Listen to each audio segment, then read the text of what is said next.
बिस्मिल्लाहिर्रहमानिर्रहीम। गिरामी कदर अहबाब, अस्सलामु अलैकुम वरहमतुल्लाहि वबरकातुहू। फ़िक़्ह के नए दर्स के साथ आपकी खिदमत में हाजिर हैं। इससे माक़बल जो हमने दर्स दिया था नवाफिल के औक़ात मकरूह के हवाले से, आज हम जो है उसी दर्स का दूसरा हिस्सा आपकी खिदमत में पेश कर रहे हैं। याद रखें, नमाज ईद से पहले घर में और मस्जिद में दोनों जगह नफल पढ़ना मकरूह है। आपने देखो अक्सर लोग ईदगाह में पहले आ जाते हैं या मस्जिद में ईद वाले दिन पहले आ जाते हैं तो आके नफल शुरू कर देते हैं। तो ये खुशी का लम्हा होता है, लोगों से मिलें गुलें बैठें, लेकिन नवाफिल पढ़ना क्या है? मकरूह है।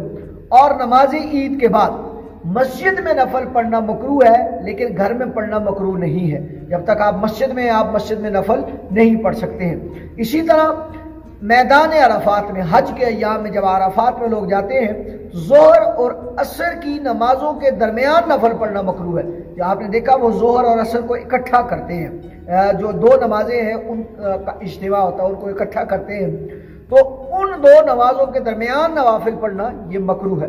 इसी तरह मुज़दलिफ़ा में मगरिब और इशा जब हम इकट्ठी नमाज पढ़ते हैं तो उस मगरिब और इशा को जो मुत्तसिल होती हैं, जो मिला के पढ़ी जाती हैं, उनके दरमियान भी नवाफिल पढ़ना मकरूह है। इसी तरह फर्ज नमाज का वक्त तंग होने की हालत में, याद रखें मैंने आपकी खिदमत में पहले अर्ज किया कि एक शख्स है, उसका वक्त बिल्कुल तंग है और वो जो उसने नमाज पढ़ी है जो है वो पढ़ना चाह रहा है, वो बिल्कुल एंड पे है। उसे यकीन है कि अगर मैं ये नफल पढ़ूंगा तो मेरा फर्ज का वक्त निकल जाएगा। तो ऐसे शख्स को चाहिए कि वो जो है नफल को छोड़े, बल्कि पहले जो उसकी जिम्मे फर्ज नमाज है उसको वो अदा करे। इसी तरह बोलो बुजार की शदीद हाजत में, यानी एक शख्स को पेशाब आया, छोटा या बड़ा, पेशाब या पखाना है, और वो जो है उसी कैफियत में नमाज पढ़ रहा है, तो उसके लिए नमाज पढ़ना मकरूह है, नवाफिल पढ़ना मकरूह है। उसको चाहिए कि वो पहले अच्छी तरह जो है वो सुकून के साथ जो है वो वजू कर ले और क़ज़ाए हाजत कर ले और उसके बाद रब के हुजूर खड़ा हो। और वैसे भी हम इतनी बड़ी बारगाह में जब खड़े होते हैं तो फिर हमें चाहिए कि हम जो है वो बड़ी तसल्ली और तशफ़ी के साथ और बड़े ठाठ और बाट के साथ खड़े हो।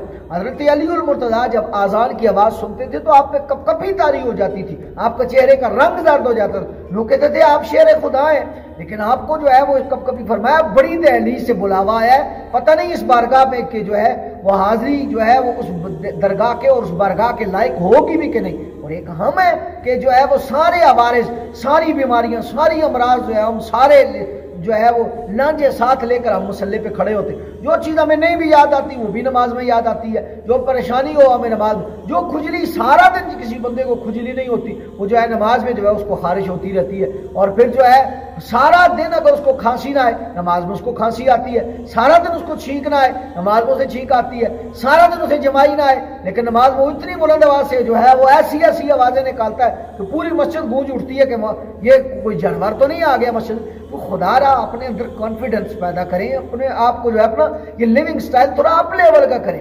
रब के घर जब आए तो ऐसे आए। देखें, मैं अक्सर मस्जिद में मोबाइल बोलता है तो मैं फिर लोगों से ये कहता हूँ, मैं कहता हूँ ये हमारा मोबाइल थानेदार के पास नहीं बोलता, ये SHO के पास नहीं बोलता, ये किसी चौधरी वडेरे के डेरे पे जाके नहीं बोलता, ये जो है हॉस्पिटल में नहीं बोलता, बोलता है तो रब के घर। भाई क्यों? वजह यह है कि हमने रब के घर के आदाब को अपने सीने में बसाया नहीं, उस रात की हैबत को हमने अपने अंदर जो है वो उसका रोब तारी नहीं किया। वरना हम जब मस्जिद की सीढ़ियां चढ़ें तो हमारे जो है वो अबदान में कभी हो, सारे आदाब और अखलाकियात जो है वो हमें याद आनी चाहिए, ताकि जो है वो हम रब के हुजूर खड़े हो तो बड़े कूल माइंडेड और बड़े रिलैक्स होके खड़े हो, ताकि जो है वो रब की इबादत भी हो तो बड़ी शान और बड़ी अदा के साथ हो। तो शदीद बोल और बुजार, यानी क़ज़ाए हाजत हो तो पहले रफ़ाए हाजत कर ले, फिर उसके बाद जो है वो नमाज की जानिब आए।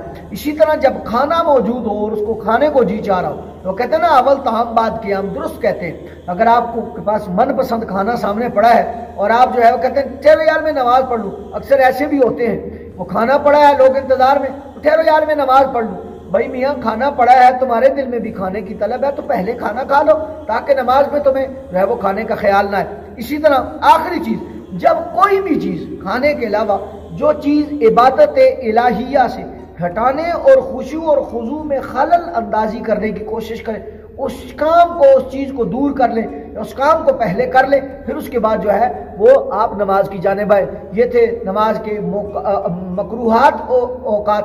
اللہ پاک مجھے اور آپ کو مکروہ اوقات سے بچنے کی توفیق عطا فرمائے، اور کامل اور اکمل طہارتیں اور پاکیاں عطا فرمائے، اور اپنی دہلیز کے قابل بنائے۔ السلام علیکم ورحمۃ اللہ وبرکاتہ۔